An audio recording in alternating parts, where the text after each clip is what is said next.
I'm Rachel, 40 years old, a wife, a mother, and someone who once looked in the mirror and no longer recognized herself. Have you ever felt like you were slowly fading away within your own family? The scariest moment for me wasn't when Daniel, my husband, left for his long business trips. It was when I realized my heart had gone silent long ago. But then an unexpected trip with my son Jacob changed everything. Are you curious about what happened and how a family that seemed broken could find its way back to each other? Keep watching this story and share in the comments, what do you think truly saves a relationship? I'd love to hear your perspective. I'm Rachel, 40 years old, a wife, a mother, and a woman who at some point forgot who she was.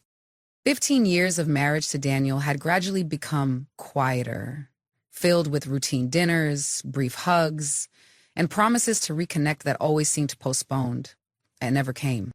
We have two children, Jacob, our 14-year-old son, and Lily, our little 7-year-old daughter. From the outside, my family looked like any other middle-class household. A small suburban home with a green lawn, full attendance at parent-teacher meetings, neatly framed family photos on the living room wall. But only I knew that those photos no longer reflected reality.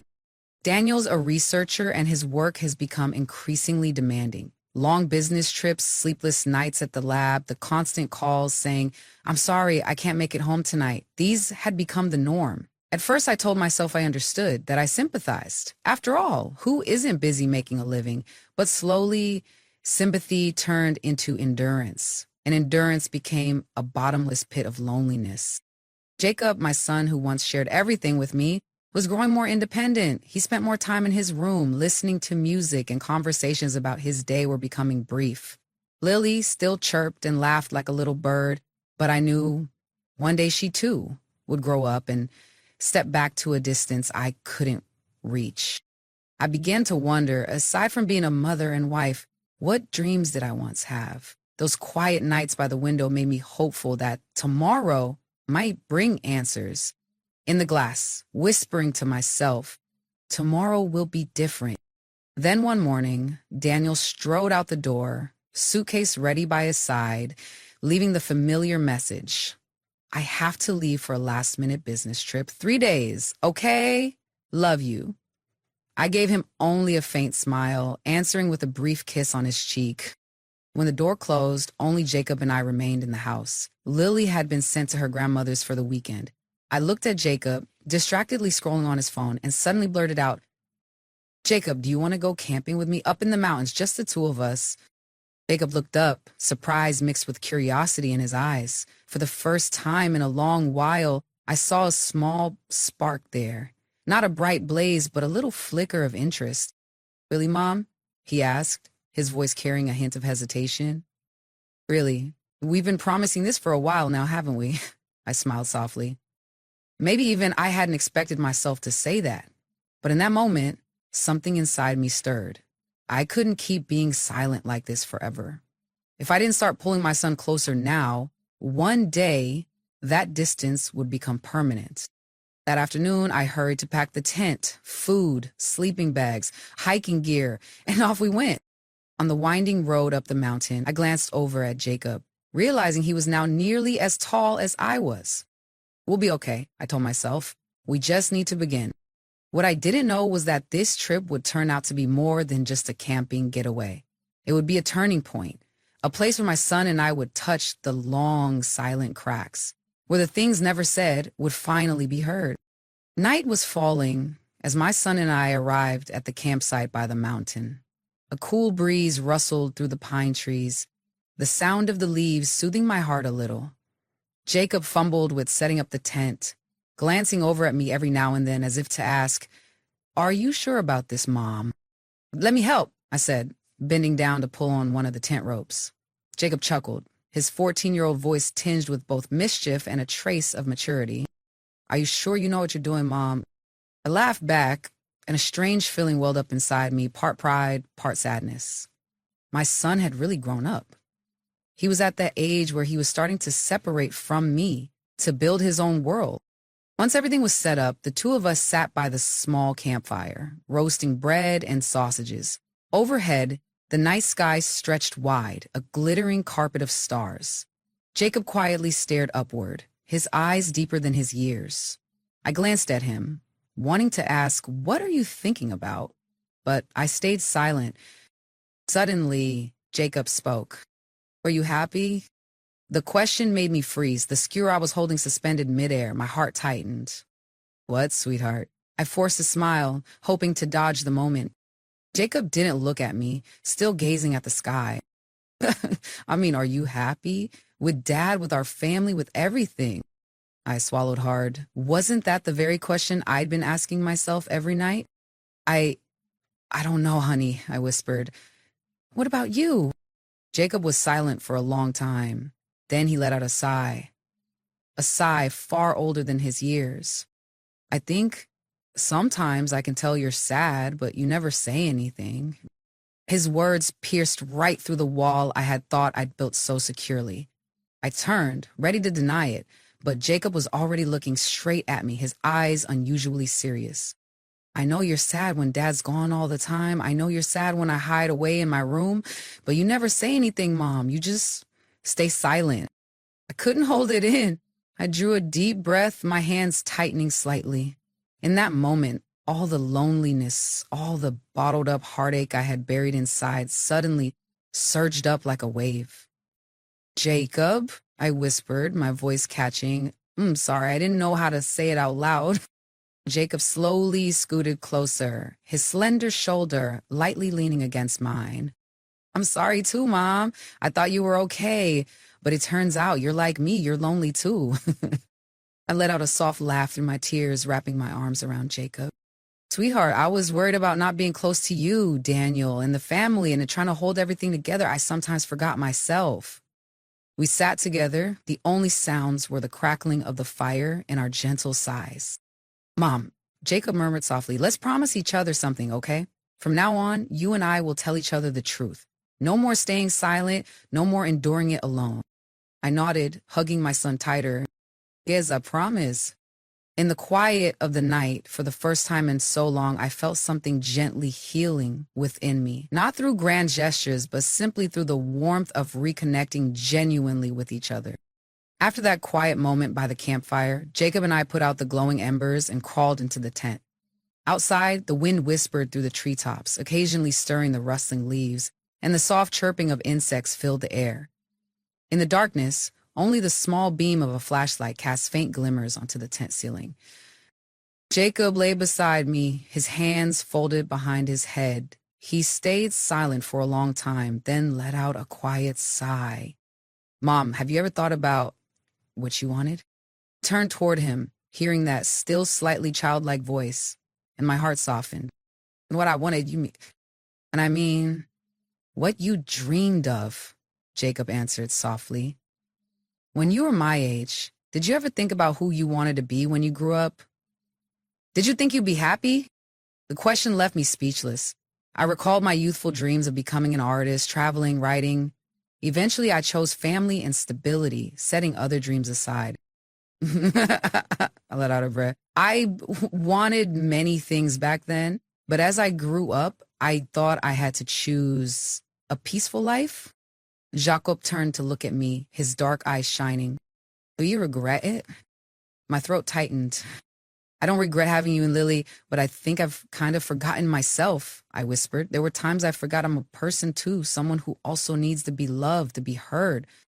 Jacob said nothing more, only quietly reached out to hold my hand in the dark. "You know, Mom," his voice grew softer, "I feel lost too.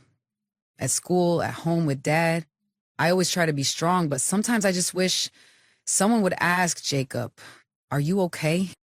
My heart clenched. I gently squeezed my son's hand, feeling as if both of us were finally in sync, sharing the quiet sadness neither of us had dared to speak out loud for so long. "Jacob, I'm sorry," I whispered. "I've been so busy enduring everything that I forgot you needed me to listen to. But from now on, I promise I won't leave you alone anymore." Jacob leaned his head on my shoulder, wrapping his arms tightly around me. Me too, Mom. I'll be here. I don't want you to be sad anymore. I felt wrapped in warmth, not grand or dramatic, but simply the sincere bond of understanding between mother and son. We lay quietly in the tent, listening to the wind outside, letting time slow down. I suddenly realized some wounds don't need anyone outside to heal. Some cracks only need a hand to hold, an honest gaze, a heartfelt promise. You and I won't be lonely anymore. That night, I had the first peaceful sleep I'd had in years, holding Jacob close, as if cradling the part of my heart I had once lost. The next morning, sunlight filtered through the tent fabric, bathing the space in a soft golden hue. I opened my eyes and looked beside me. Jacob was still fast asleep, his brown hair falling messily over his forehead, his breathing steady and calm. A pang of tenderness stirred in my heart. How long had it been since I'd truly looked at my son like this? How long since I'd realized he had grown, that he was sensitive enough to notice his mother's exhaustion, sadness, and quietly stayed by her side? Gently slipping out of the tent, I stepped outside. The morning air was fresh, filled with the scent of damp grass and birdsong. I sat down on the folding chair, clasped my hands together, let my body relax, letting myself truly feel after so many months spent racing after responsibility. A little while later, Jacob poked his head out, rubbing his eyes, smiling shyly. Mom, have you been up long? I smiled, opened my arms, and he ran over to hug me. It was a surprise hug, a bit clumsy, but so warm. Jacob, I whispered, burying my face in his hair. Thank you for being here with me. Jacob looked up, his eyes clear and bright. You know, Mom, I need you too. I don't want you to always be sad, okay? I gave his shoulder a gentle squeeze, my heart swelling. Yes, sweetheart, and I promise I'll learn to smile more for both you and me.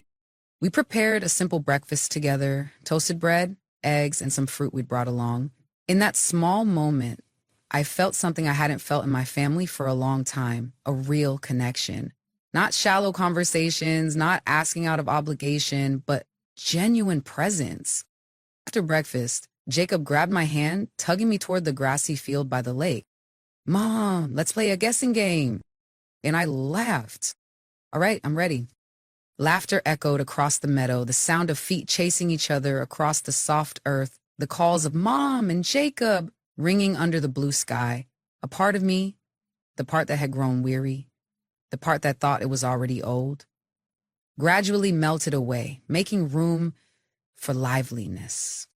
By the afternoon, as we sat together on a large rock watching the sunset, Jacob gently asked, Mom, do you think Dad sometimes feels disconnected too, but just doesn't know how to express it? I froze for a moment, my heart twinging. Daniel, the husband who had drifted away, buried himself in work, lost the rhythm we once shared.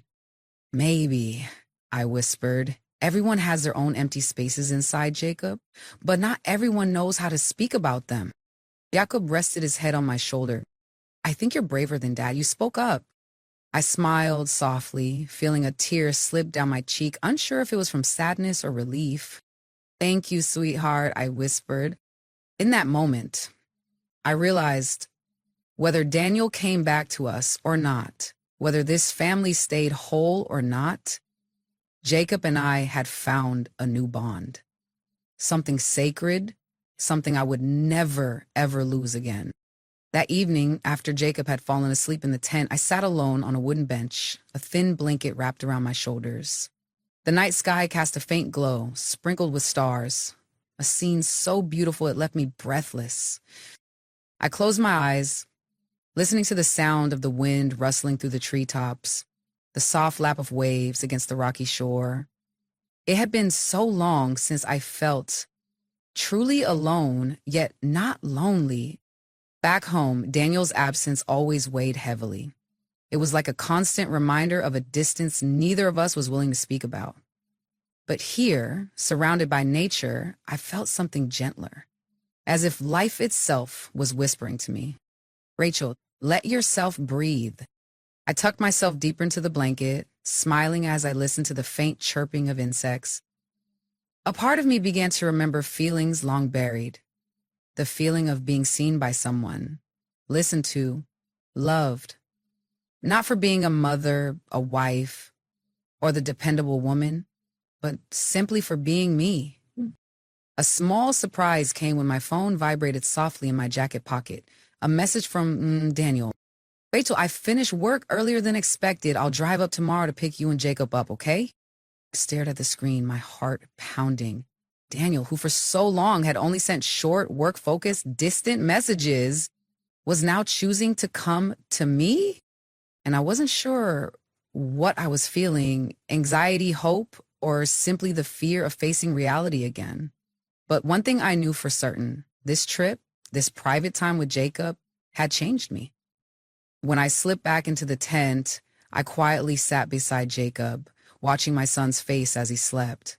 A tear rolled down my cheek, not from sadness, but because I felt full again. Not because of anyone else, but because of the connection between mother and son. It whispered into the darkness, "Sweetheart, whatever happens tomorrow, I promise I won't abandon myself anymore." Early the next morning, Daniel appeared in the parking lot with a slightly awkward smile. I stepped out, taking a deep breath. Jacob ran up to hug his dad, his bright laughter ringing out, easing some of the tension. Daniel walked toward me. I'm sorry, I've missed a lot. I realize I need to make things right. And I look at him, the man I had once loved, with whom I had shared so many years. And I smiled. Not the familiar, strained smile, but a genuine one. Daniel, we can talk, but this time I want to be honest. I don't want to be the one silently standing in the background anymore. Daniel nodded, his eyes a bit uncertain but sincere. "I'm listening, Rachel." I held Jacob's hand, feeling his small arm squeezing around me. For the first time in a long while, I believed that this family, though cracked and weathered, could start again if we were all willing to face each other and truly listen. The morning light slipped through the tent flap, illuminating my face. I opened my eyes and saw Jacob still fast asleep, his breathing steady. Outside, I heard the sound of Daniel's car engine pulling up, earlier than I had expected.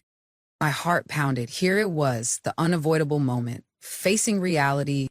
Carefully slipping out of the tent, I pulled on my jacket and stepped outside. Daniel stood there, his hands in his pockets, his face a mix of exhaustion and tension. He gave a faint smile when he saw me, a slightly awkward smile I hadn't seen in a long time. He said, his voice raspy. "I got here earlier than planned." I nodded in reply. In that moment, I suddenly realized how many times before I had swallowed my true feelings just to keep the atmosphere light, to avoid tension. But not now. "Daniel, I want to have a real conversation," I said, folding my arms tightly across my chest to steady myself. He paused, slightly startled. "Yeah, of course." We walked slowly by the lakeshore, where the breeze skimmed across the water. I took deep breaths, gathering all my courage. "Daniel, do you know how I've felt all these years?" I asked softly. "It's not just about you being gone for work. It's about how I've become invisible in my own marriage." He stopped walking, his brow furrowing. "Rachel, I know I've neglected you and the kids.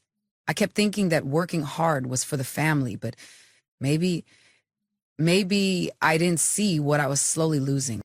I turned to him, my voice tightening. "I forgot who I was, Daniel. Not just a wife, not just a mother, but Rachel, a woman who once had dreams, once had feelings, once wanted to be seen and loved."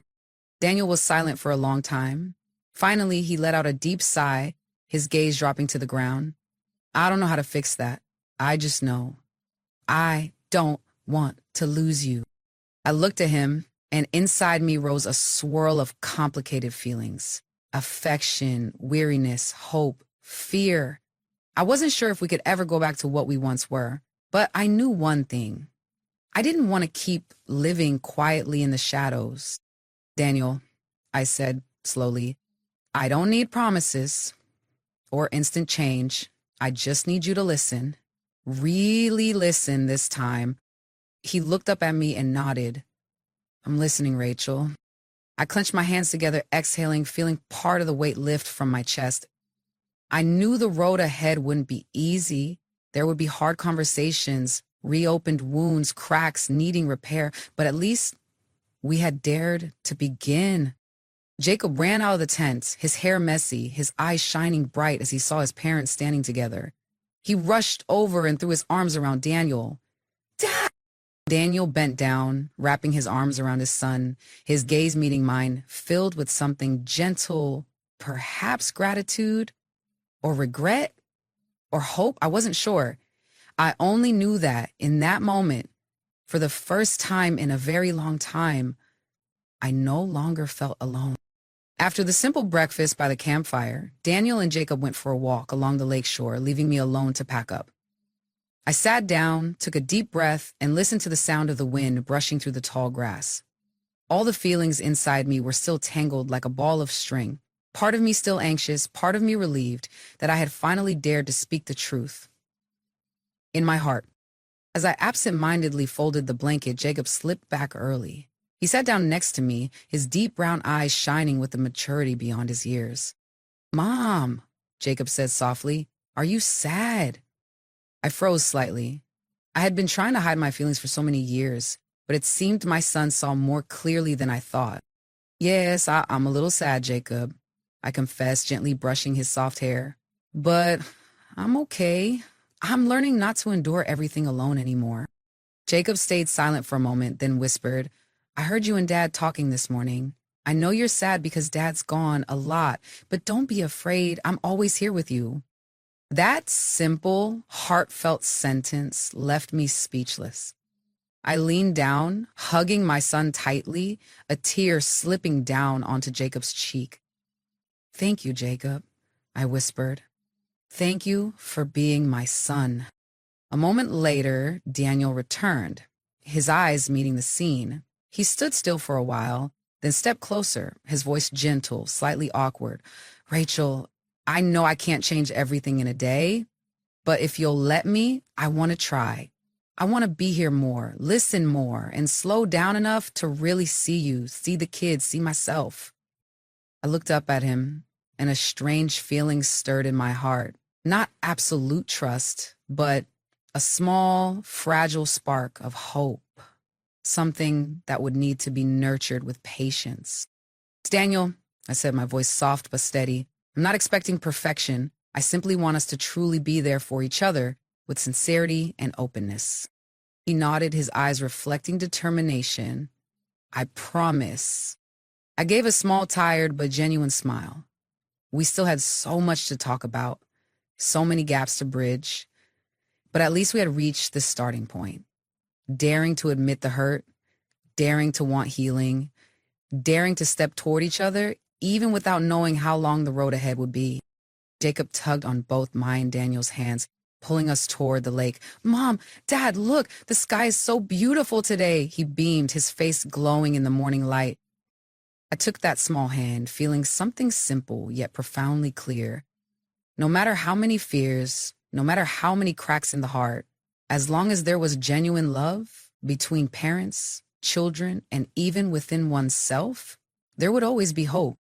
The days after the camping trip passed like a strange, unfamiliar calm. I, Rachel, 40 years old, for the first time in many years, could clearly feel a small but real shift in the atmosphere of our family. Daniel came home from work but no longer dove straight into his laptop or endless phone calls like before.